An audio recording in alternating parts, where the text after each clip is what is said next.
మీ అల్లుళ్ళు అంత స్పీడ్ లేదండి. అసలు ఆ రెండో పెళ్ళాన్ని వదిలేస్తే గానీ స్పీడ్ పుట్టదండి.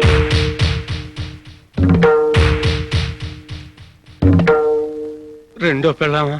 అవును, ఆ రెండో పెళ్ళాం వల్లే మీరు తాతకాలైపోయారు. రెండో పెళ్ళాం ఏమిటండి? అదే మొదటి పెళ్ళాం. పోనీ అదే మొదటి పెళ్ళాం అనుకో. మొదటి పెళ్ళామా? ఆసుపత్రి, ఆ ఆసుపత్రికే మా వాడు ముందుగా తాళి కట్టాడు. ఒరేయ్, ఈ రాత్రికైనా ఆ పెళ్ళానికి విడాకులు ఎవరా?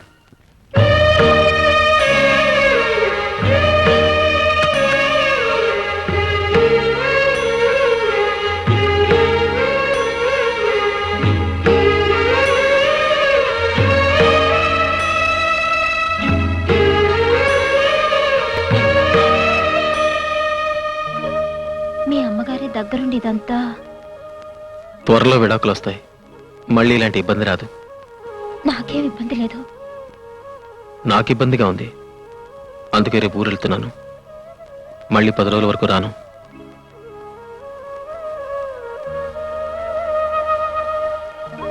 మొదటి రాత్రి దేవుడే నీ భర్త అయ్యాడని మురిసిపోయావు. మళ్ళీ పెళ్లి రోజుకి ఆ భర్తే రాక్షసుడిగా మారిపోయాడని బాధపడుతున్నావు కదూ. బాధపడ్డానికి నేను దేవతని కాదుగా. ఇదేమిట్రా ఇప్పుడు మెడ్రాస్ దేనికి? మద్రాస్ అపోలో హాస్పిటల్లో పనుంది, 10 రోజుల్లో వస్తా. అప్పుడు వసంతం తీసుకెళ్ళు. పనైన వెంటనే ఇద్దరు కలిసి తిరుపతి వెళ్ళండి. అవునరా, పెళ్ళైన తర్వాత మీ దంపతులు ఇద్దరు తిరుపతి వెళ్ళారు కదా, వెళ్ళండి. ఆ మాటే ఆయనే చెప్పారు, నేనే వద్దన్నాను. నాకు ఒంట్లో బాగుండడం లేదు, నీరసంగా ఉంటుంది. ఒంట్లో నీరసంగా ఉంటుందా? ఒరేయ్, నీ భార్యకి ఒంట్లో నీరసంగా ఉంటుందంట, అదేదో కాస్త పరీక్షించు. ఏవోయ్, నీ కొడుకు నన్ను తాసం చేసేట్టు అన్నాడు. చూడు చూడు. ఏమ్మా? అదేం లేదత్తయ్యా. ఇంకా టైం ఉందలేరా? అమ్మా వెళ్ళొస్తాను. ఆరోగ్యం జాగ్రత్త.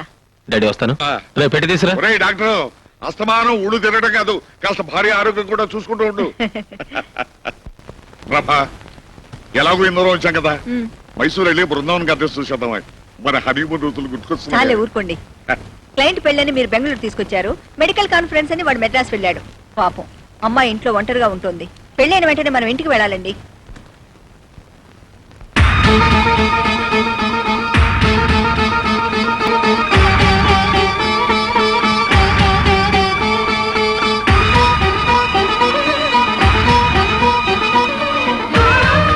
ఏమండి, కొంచెం తలుపు తెరవండి.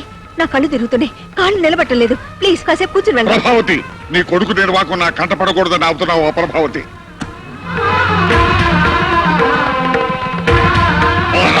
నా మాట వినండి. కళ్ళు చూస్తే మన పరువు పోతుందండి.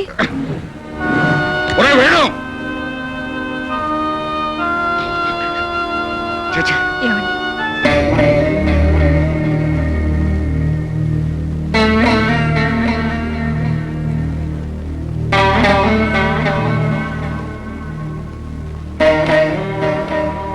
నువ్వే ఆడు. తర్వాత ఎత్తేమిటో తెలియటం లేదండి. మీకు తెలియకపోవడం ఏమిటత్తయ్యా? లేదమ్మా, ఒక్కొక్కప్పుడు ఎటు అడుగు వేయాలో అర్థం కాదు.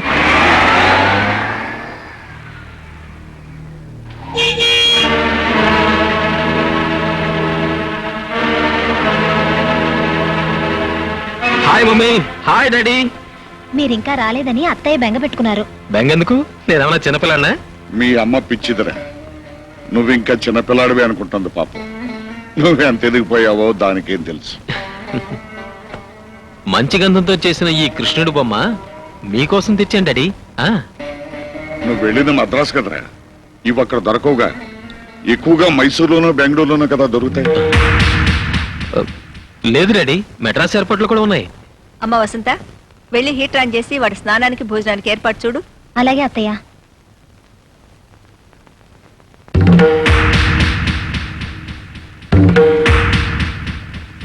ఏరా, మెడ్రాస్ ఎయిర్పోర్ట్ లో బెంగళూరు ఎయిర్పోర్ట్ ముద్రలు వేస్తున్నారా? నువ్వు వెళ్ళింది బెంగళూరు, ఉన్నది hotel Holiday Inn room number 201 లో.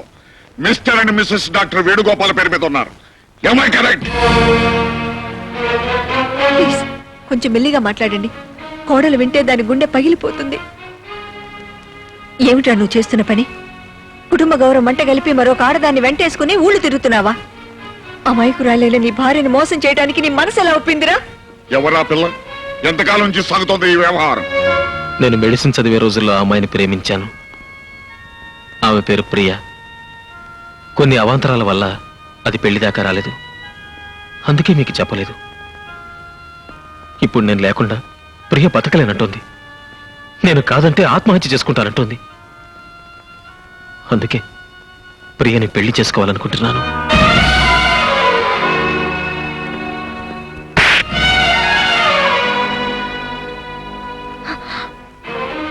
మళ్ళీ పెళ్ళి? కట్టుకున్న పిల్ల ఉండగా మరో పెళ్లి చేసుకుంటానంటావురా? ఆ మాట అంటానికి నీకు నోరెలా వచ్చిందిరా? ఏమిటి, ఏమిటి, ఏమిటి? ఊరుకోండి. ఏమిటి ఇది? ఏమిటి? ఏమిట్రా ఇది? 10 మందికి న్యాయం పంచే ఇంట్లో నా కోడలకు అన్యాయం చేస్తావా? అందుకే నన్ను నా మాట ఆపకుండా వినండి. ఆగండి. వీడి నీకెంత అన్యాయం చేస్తున్నాడో తెలుసా? తెలుసు, నాకంతా తెలుసు. తెలుసా? ఏం తెలుసు? జరిగింది, జరుగుతున్నది కూడా. వసంతకంతా చెప్పాను. విడాకులు తీసుకున్న తర్వాతే ప్రియతో పెళ్ళని. విడాకుల? వసంత అంగీకారం లేదే నీకే కోర్టు విడాకులు ఇవ్వదు. వసంత్ అంగీకరించడం, సంతకం పెట్టడం, విడాకుల కోసం కోర్టుకి అప్లై చేయడం జరిగిపోయింది. వసంత, వాడు చెప్పేది నిజమేనా?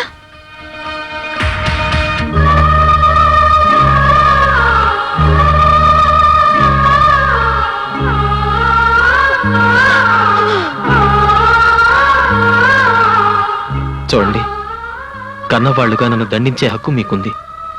అలాగే నన్ను అర్థం చేసుకోవాల్సిన బాధ్యత కూడా మీకుంది.